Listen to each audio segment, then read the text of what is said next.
எங்கள் அப்பா வந்துட்டு ட்ரிங்கிங் வாட்டர் சப்ளை பண்ணுற ஒர்க் பண்ணிகிட்டு இருக்காரு. வெளியே எங்கேயும் கோச்சிங் எங்கேயும் போக முடியல, அந்த அளவுக்கு வீட்டில் வசதி இல்லை. சீஃப் மினிஸ்டருக்கு கொஞ்சம் இந்த நேரத்தில் ரொம்ப தேங்க்ஸ் சொல்லிட்டுன்னு நினைக்கிறேன். ஆனால் அவரோட அந்த ஸ்கீமில் 7.5% ரிசர்வேஷனாக தான் எனக்கு இந்த சீட் கிடச்சிருக்கு. அதுக்கு உண்மையாக அவருக்கு ரொம்ப நன்றி சொல்லிட்டு நினைக்கிறேன்.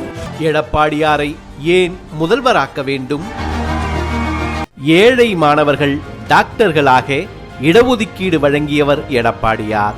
டாக்டராகும் கனவு என்பது ஏழை மாணவர்களுக்கு எட்டாக்கணியாக இருந்து வந்தது.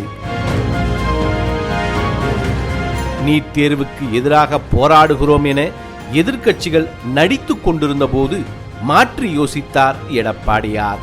2020 அக்டோபர் 29 மருத்துவக் கல்லூரி MBBS படிப்புகளில் அரசு பள்ளி மாணவர்களுக்கு 7.5% இடஒதுக்கீடு வழங்கி அரசாணை வெளியிட்டார்.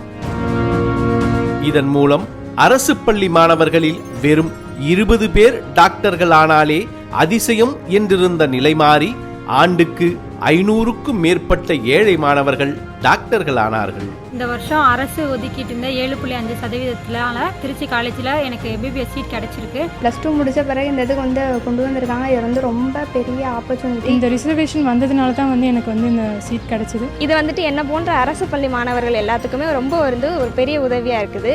இந்த 7.5 கொண்டு வந்த அரசுக்கும் நான் நன்றி சொல்லிக்கிறேன்.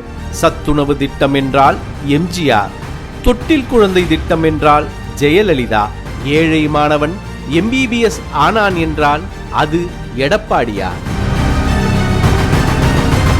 எனவே நமது எடப்பாடியாரை மீண்டும் முதல்வராக்குவோம். முதல்வராகட்டும் எடப்பாடியார், முதன்மையாகட்டும் தமிழ்நாடு.